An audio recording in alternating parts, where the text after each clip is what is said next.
விக்ரம் எனது கட்சிக்காரர் விக்ரம் வந்தப்ப எப்படி இருந்தாரு இங்க இருக்க எல்லாருக்குமே தெரியும். அவர் கூட பழகின சாரி இந்த பக்கம் உங்களுக்கு பார்க்கப்பே தெரியும் அவருக்கு என்னெல்லாம் நடந்திருக்கு கொடுமைன்னு சொல்லிட்டு. பீட் பாக்ஸிங்கிற பேர்லயும் ராப்பிங்கிற பேர்லயும் துப்பி துப்பி துப்பி அவர் மனசு எவ்வளவு கஷ்டப்படுத்திருக்காங்க தெரியுமா சார்? அவ்வளவு கஷ்டப்படுத்திருக்காங்க. இப்ப கூட அவரால சரியா கேட்க முடியாது சார்.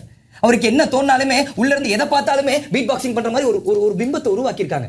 கேட்கல பின்னாடி வந்து சாரி சார் இதே மாதிரி தான் 5 அடிக்கு மேல என்ன போனாலுமே அவருக்கு பேசுறது கேட்க மாட்டேங்குது.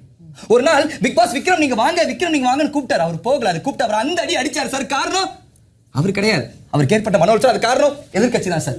அவர் பரோட்டா பார்சல் கட்டின மாதிரி இருக்குதுமா. அவர் காது என்ன ஆச்சு அவருக்கு? சார் இவங்க இல்ல அவங்க என்ன சொல்லிருக்காங்கன்னா உங்க காது அடிபட்டிருக்கு அப்படின்னு கேக்குறாங்க. நான் சொல்லிடுறேன் சார். அவருக்கு என்ன ஆச்சுன்னா காதுல கேட்டிருக்க பக்கத்துல வந்து கர்லோடி கர்லோடி கர்லோடி ஓடி ஓடி போன இவரையும் கூப்பிட்டு பேசி காது அப்படி ஆக்கிட்டாங்க சார். ஒவ்வொரு தடவையும் சார் நாங்க ஒத்துக்கிறோம் சார். மீனவ சமுதாயம் எங்களுக்கு ரொம்ப பிடிக்கும். கதவை திறந்தா கடல் இதெல்லாம் ஒத்துக்கிறோம் சார். எத்தனை தடவை சார்? சாரி சார் எமோஷன் ஆயிட்டார். விக்ரம் எமோஷனல் ஆவாதீங்க. நாங்க டேபிள் எடுத்து வந்து அந்த பக்கம் சார் சொல்லுங்க சார். எமோஷன் ஆயிராத சொல்றேன். பக்கம் போட முடியாது. ஒண்ணு நீங்க திரும்பி நில்லுங்க. எங்க எது பேசினாலும் இப்படி காட்டினா நாங்க என்ன இது செட் மாத்த சொல்றீங்களா? Sorry sir. ஒவ்வொரு தடவையும் கதவை திறந்தா கடல் இந்த பக்கம் போன இங்க சார் இங்க இருக்க மக்கள் எல்லாருக்குமே தெரியாது. எவிடன்ஸா வர்றப்ப சொல்றேன் சார். பாடலாம் சார். துப்பலாமா? பாட்டை பத்தி எவ்வளவு விஷயங்கள் இருக்கு. எவ்வளவு புனிதமான விஷயங்கள் இருக்கு. எங்க சார் சாப்பிடுறப்ப எப்படி சார் கேட்பாங்க? பனானா தான் சார். என்ன சார் இது? கிச்சன்ல போய் வலிக்கு எத்தனை பேர் விழுந்திருக்காங்க சார்? இன்னைக்கு நேத்து இருந்த 2 பேர் இன்னைக்கு இல்ல சார். காரணம் அவங்க தான் கால் உடைஞ்சு போயிட்டாங்க வெளியே சார். இவங்களோட ஸ்டாட்ஸாவே பயன்படுத்துற விஷயம் என்ன அப்படின்னு பாத்தீங்கன்னா போறப்ப யாரும் நடந்து போயிட்டு அப்படி துப்பிட்டு போயிடுறாங்க சார். அதை வலிக்கு விழுந்து வெளியே போன எத்தனையோ பேர் இங்க இருக்காங்க. அப்ப வந்து இவங்க சக போட்டியாளர்களை வந்து எலிமினேஷன் பண்றது இப்படி பண்ணாங்க. ஆமா சார் அதான் சொல்லிட்டு இருக்கேன். எலிமினேஷன் அவங்க வாயில சொல்லி பண்ணிருப்பாங்க. துப்பி சில பேருக்கு கிருமி பரப்புறதெல்லாம் வச்சிருக்காங்க. சாப்பிடறப்ப துப்பிட்டு போயிடுறாங்க சார். இதுல பல பேருக்கு டிசென்ட்ரியா இருக்கு. ஏன் இங்க இருக்க சில பேரே கூட நேத்து போய் டாக்டரை பார்த்துட்டு வந்திருக்காங்க. யுவரானர் இது என்னப்பா? இது வந்து ஏதாச்சும் வியாதியா சார்? அது அவங்களோட வியாதி இல்ல. அவங்க வித்தங்கிற பேர்ல மத்தவங்க எல்லாத்தையும் தொந்தரவு படுத்துறாங்க சார். உண்மை அதுதான். இங்க மாதிரி ஒவ்வொருத்தரையும் மனசாலையும் அவங்களோட சார் இதுக்கு மேல சொல்ல முடியும். அவங்களுக்கு கத்து குத்து தூண்டி விட்டவங்க எவனா இருக்காங்களா சார்? இருக்காங்க சார். எஃப்ஜேன்னு ஒருத்தர் இருந்தார் சார். பிரவீன் சார் கத்து கொடுத்தவங்க வாயிலே போய் துப்புனனால பிரவீன் ஒருத்தர் வெளியே போயிட்டார் சார். அவரு வாயில துப்புனா? ஆமா சார். இப்படி அப்படின்னு துப்புறப்ப இப்படியான அப்படின்னு துப்பி அப்ப போன வரதா இப்ப வரல சார். சார் எஃப்ஜேங்கிற ஒருத்தனை பார்த்தா ஊரே ஓடி போங்க சார். ஆனா இந்த பொண்ணு கத்து கொடு அவன் இந்த பொண்ணை பார்த்தா ஓடி போறான் சார். இந்த மாதிரி நிகழ்வு தான் இங்க நடந்துகிட்டு. அப்ப அதற்கு முன்னாடி அந்த வீடு ஃபுல்லா துப்புனது அவன் தான் சார். அது இன்னும் அதையும் நோட் பண்ணி வச்சுக்கோங்க சார். கானா வினோத் ஒருத்தர் இருப்பார் சார். அவர் என்ன பாடுற எல்லாரும் கண்ணிலையும் விரல் விட்டு ஆட்டுற மாதிரி அவரு கண்ணிலே போய் கர்லோடினா அப்படின்னு பாடி அந்த மனுஷனே ஒரு மாதிரி ஆயிட்டான் சார்.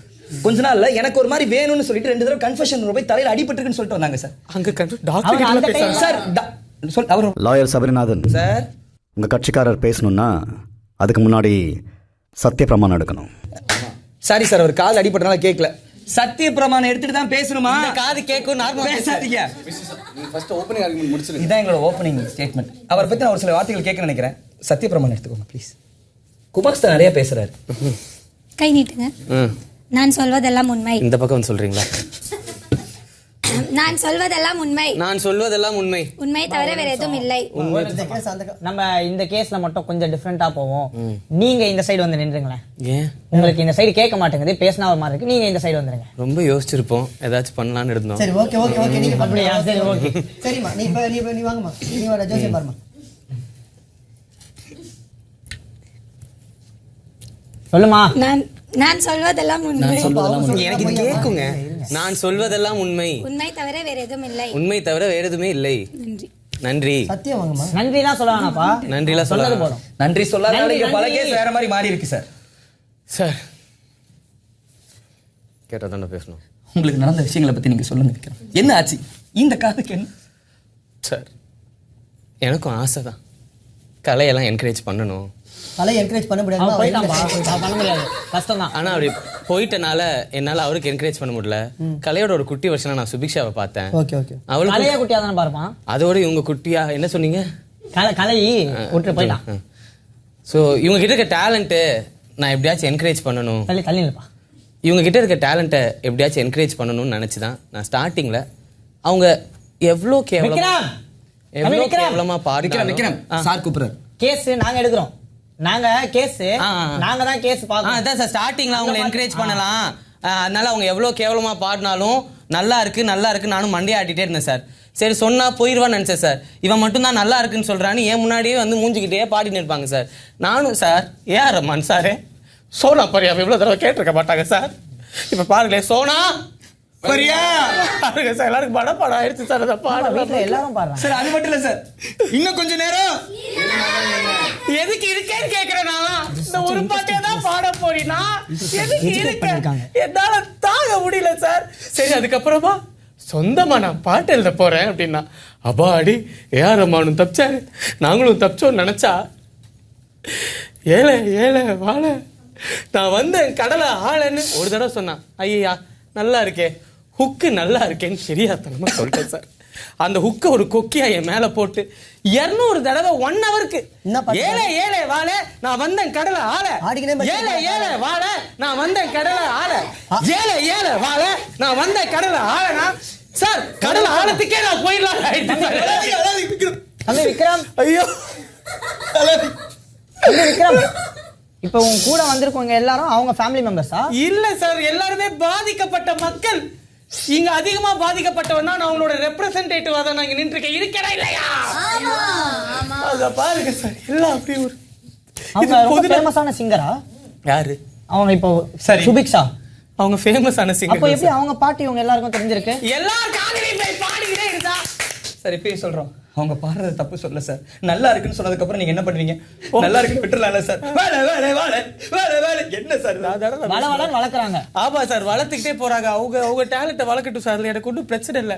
ஒரே பாட்டை ஒரு தடவை கேட்கலாம் 2 தடவை கேட்கலாம் வாரம் உள்ள 1000 தடவை கேட்டதுக்கு அப்புறம் திருப்பி வீக்கெண்ட்ல போயிட்டு பாடும் போது எக்ஸைட்டிங்கா இருக்கிற மாதிரி நாங்க நடிக்கிற கஷ்டம் எப்படி சார் இருக்கு? எக்ஸைட்டிங்கா அழாதீங்கம்மா. சேது சார் கிட்டே சொல்லிருப்பாங்க சார். ஐயோ இந்த பொண்ணு பாடலடா விடாது தயவுசெய்து ஆரம்பத்திலே கேட்டு நாங்கெல்லாம் எந்திரிச்சு ஐயோ புதுசா கேட்கறோம் நான் கேட்டதே இல்லை பாட்டை இப்பதான் லான்ச் பண்ற மாதிரி நாங்க ஒரு நடிக்கிறோமே வாரம் ஃபுல்லா கேரக்டர் கொடுத்தா கூட நடிக்காத ஒரு கூட்டம். அந்த வீக்கெண்ட் ஆனா அந்த 5 நிமிஷத்துக்கு எவ்வளவு நடிக்கும் எங்களுக்கு மட்டும்தான் சார் தெரியும். ஆனா அவ்வளவு நடிச்சு அவங்க மனசு புண்படக்கூடாது நாங்க இருக்கும்போது என் காது புண்பட்டாலும் பரவாயில்லன்னு அவங்க பண்ற அந்த கொடுமைகளை என்னால தாங்க முடியல. அதனால இந்த வழக்கு கொடுத்துருக்கேன். இதுக்கு ஒரு சரியான தீர்ப்பு நீங்க கொடுப்பீங்கன்னு நான் அவங்க 2 பேரையும் நம்புறேன் சார். ஒரு எவிடன்ஸ் அப்புறமா போயிடலாமா கிறிஸ்பர் இல்லையா? ஒரு எவிடன்ஸ் இங்க வைக்கிற சார். அப்புறமேல் கொடுப்பாரு. அவர் காதுல இருந்து எடுத்த பஞ்சில இருந்து அந்த ரத்தங்கள் எல்லாம் இது ஜிஹெச்க்கு அனுப்புறீங்களா பாஸ்டர்? பீட்ரூட் ஜூஸ் மாதிரி இல்லங்க. ஆமா எல்லாத்தையும் நீங்க பார்க்க கூடாது. பீட்ரூட் ஜூஸ் மாதிரி தான் இருக்கு. காதே இல்லல இதுல. காது இல்ல இல்ல. ஒரு நிமிஷம் காட்டுப்பா. நீங்க முடிச்சு கை விட்டு பார்க்கிறதுக்கு தான் கேக்குறோம் சார். கை விட வேணாம். சர்ச்சஸ் எல்லாம் பண்ணக்கூடாது சார். இது பார்க்க எனக்கு ஏதோ ஜூஸ் மாதிரி தான் சார். இது போஸ்ட் மார்ட்டத்துக்கு அனுப்பு. போஸ்ட் மார்ட்டத்துக்கு சார் அது இல்லை சார்.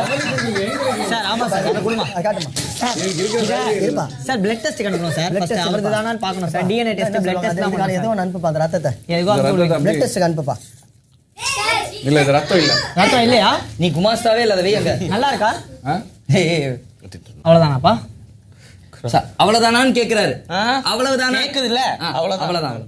ஓகே நீங்க போய் உட்காந்துருங்க. ஏதா கிராஸ் ஏதாச்சும் இருக்காமா? இங்க உட்கார கூடாது. அது நேத்து வித்யாபதி ஓப்பனிங் இருக்குல்ல? ஓப்பனிங்